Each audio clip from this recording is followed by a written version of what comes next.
Hello, friends. Very divine and peaceful greetings of the day to all of you. So, here I, Kunal Nagpal, would like to welcome you once again to this great economic session. Dear friends, today we are basically going to have a deep philosophical discussion on the overall relationship between the Indian economy and the US economy, which especially got affected with the recent Ukraine Russia conflict. And how did this relationship got managed successfully with the repeated attempts between the two economies in order to settle the differences. This article has been very well presented by Ms. Seema Sirohi in the ET editorial page named The Businesser Than Usual. So here it goes. A few steps from the Oval Office entrance hangs a large photo featuring a beaming Narendra Modi flanked by Joe Biden and Indonesia's Joko Widodo.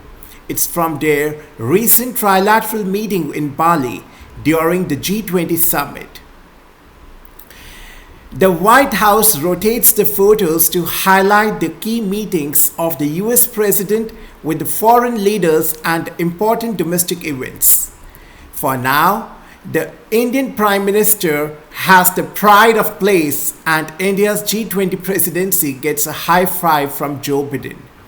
A good sign as the two countries, that is India and USA, bid adieu to 2022, the year marking the 75th anniversary of India's independence and of diplomatic relations with the United States. There is much to celebrate, much to calibrate, and lots to consider moving forward. It was a challenging year of war and wars, but the summits and high-level visits continued in both directions. Robust engagement is now routine and acute differences are very well managed. Notable meetings include the 4th Quad Summit in Tokyo, the first I2U2 meeting of India, Israel, the United Arab Emirates, and the United States as a symbol of new geopolitical developments in West Asia. 4th iteration of the 2+2 India-US dialogue, the first visit by an Indian naval ship to the continental US, and the launch of a new India-US initiative on critical and emerging technologies to forge outcome-oriented projects, to name just a few. It's also true that Russia's war on Ukraine complicated India-US relations somewhat. But New Delhi stood its ground, stayed neutral, and repeatedly called for dialogue. So that's the best approach for actually approaching and settling the differences. And stability is the main key. It's the main ingredient for any conflict resolution. That's the best strategy anyone can adopt to resolve the conflict. Edgy and sharp, Mr. S. Jaishankar had a riposte for every barb that came his way on how history would judge India's stand. If not for some deft diplomacy by him and his able ambassador Taranjit Sandhu, things could have easily turned cold. Initial reaction within the State Department to India's neutrality was very negative. A cable was sent early March to 50 US embassies accusing India of being in Russia's camp, but it was quickly recalled. All thanks go to the stability and overall perseverance showed by the Indian economy. Officials had also proposed putting the sanctions on India.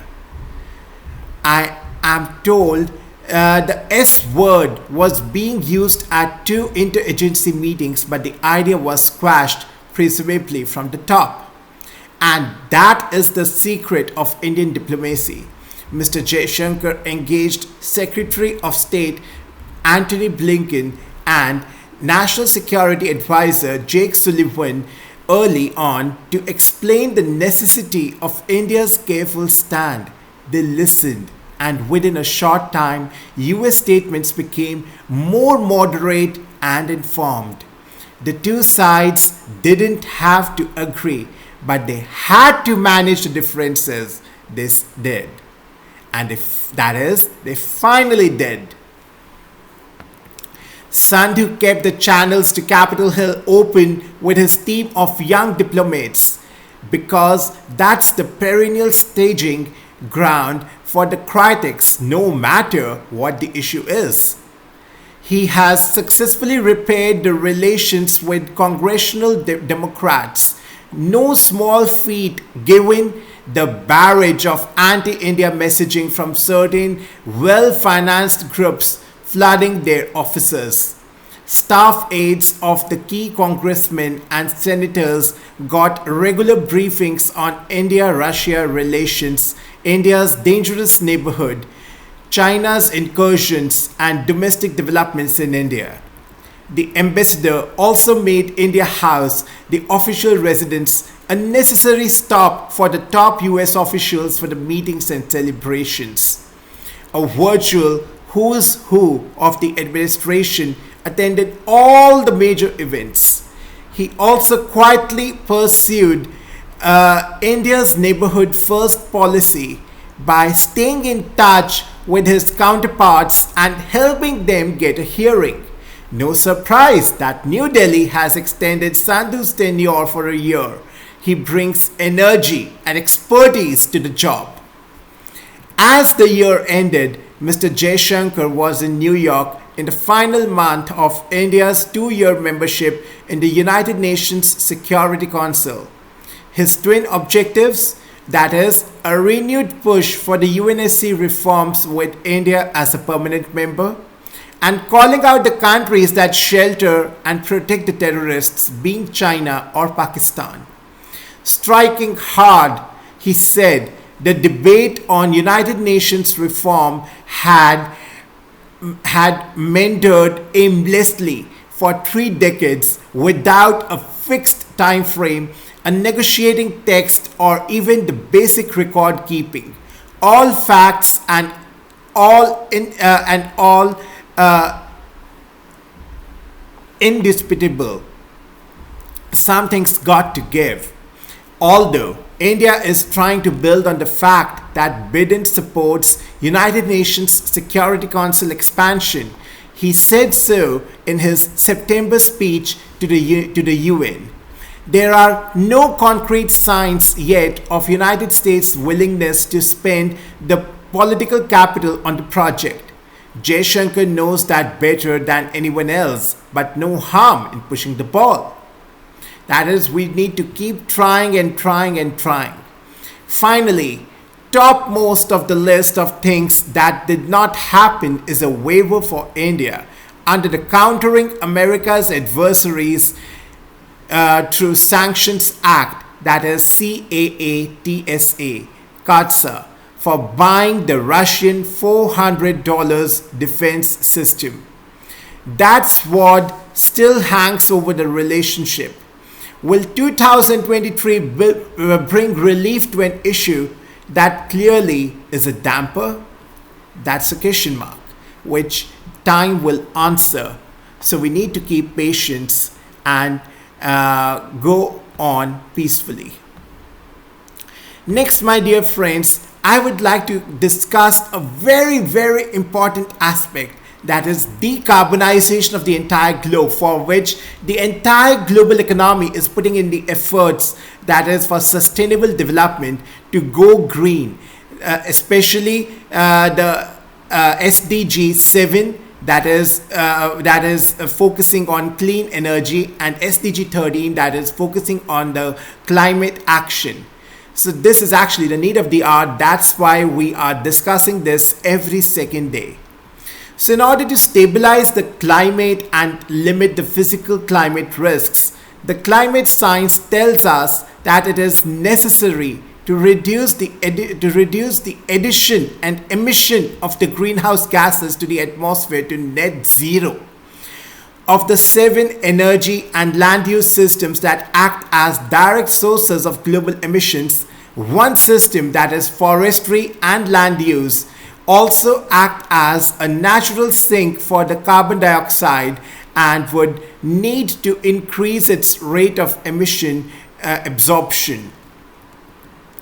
Effective decarbonization actions include shifting the energy mix away from fossil fuels and towards the zero emissions electricity and other low emissions energy carriers such as hydrogen, adapting industrial and agricultural processes, increasing the energy efficiency and managing the demand for energy, utilizing the circular economy, consuming fewer emission-intensive goods, deploying carbon capture, utilization and storage, that is the CCS technology, and enhancing the sinks of both long-lived and short-lived greenhouse gases. A key feature of a transition to net zero emissions is its universality. Across energy and land use systems and throughout the global economy, since 1. Each of the systems contributes substantially to emissions, and 2. The systems are highly interdependent. All sectors participate in these energy and land use systems across the global value chains. Similarly, all countries contribute to emissions either directly or through their role in the value chains. So, reaching the net zero emissions will thus require a transformation of the entire global economy holistically. So, from the net zero challenge, accelerating decarbonization worldwide. It's actually very, very encouraging and very insightful.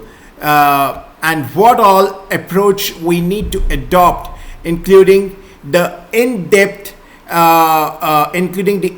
actions we need to adopt for decarbonizing the entire society, considering the entire globe.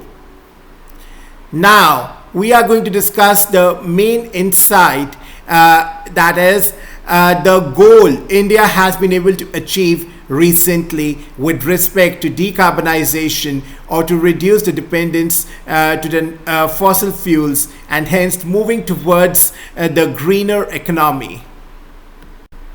That is, MNRE says India has achieved 172 gigawatts of power capacity from the non-fossil fuel sources. This includes 119.09 gigawatts renewable energy, 46.85 gigawatt large hydro, and 6.78 gigawatt nuclear power capacity.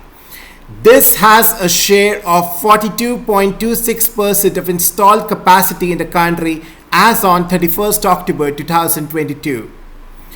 The Ministry of New and Renewable Energy is working towards achieving 500 gigawatts of installed electricity capacity from the non-fossil fuel sources by 2030. And this is the main vision adopted by our respected Prime Minister. And as of now, 172.72 gigawatts of capacity from the non-fossil fuel sources has been installed in the country, according to an official statement. This includes, as we had repeated, as we had quoted, 119.09 gigawatt renewable energy, 46.85 gigawatt large hydro, and 6.78 gigawatt nuclear power capacity. This has a share of 42.26% of the total installed generation capacity in the country, that is 408.71 gigawatt as on 31st October 2022, the ministry said in a statement.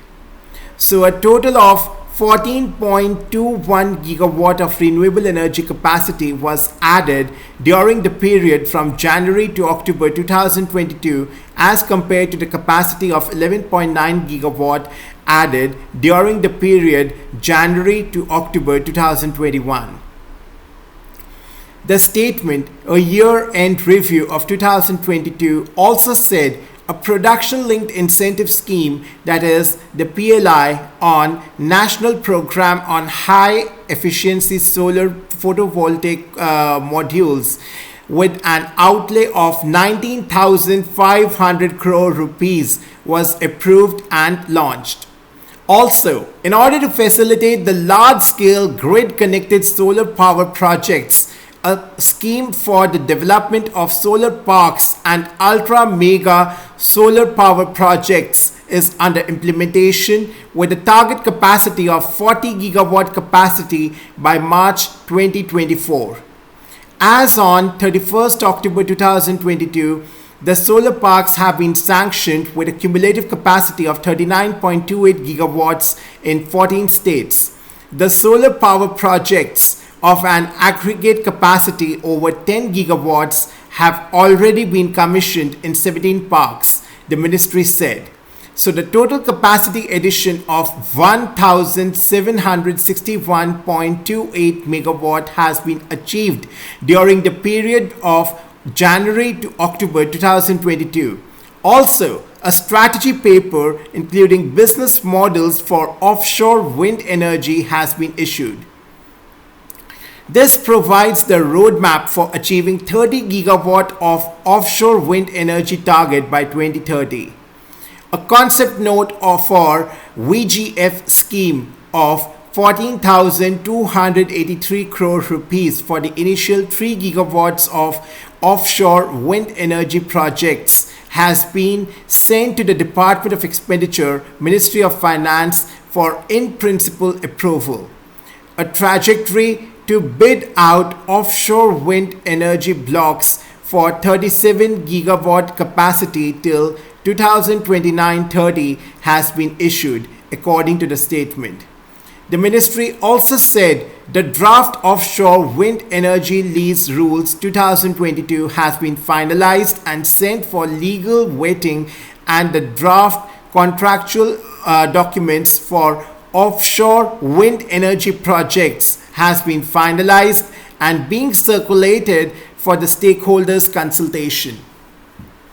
So this gives us the overview of how the Indian economy is progressing towards the attainment of the 500 gigawatt capacity, 500 gigawatt generation of the total energy from the renewable resources by 2030. And these efforts are actually very, very worthy, and they need to be appreciated on how we are progressing towards the attainment of our goal and the vision of the sustainable economy. So, on this note, my dear friends, I would like to end today's session, and I believe that this session has been quite useful to the enhancement of your overall knowledge towards India's efforts towards the greener economy, and how India is managing its overall relationship with the US economy, considering the efforts by our External Affairs Minister, Mr. S. Jaishankar. That is how beautifully he has been able to manage the entire scenario, and even now, how does he face the challenges coming in his way. So, thank you so much for attending this session, and I would feel really grateful if you could subscribe to my YouTube channel so that you get updated with the recent economic insights on regular basis. Thank you so much. Namaskar. Jai Hind.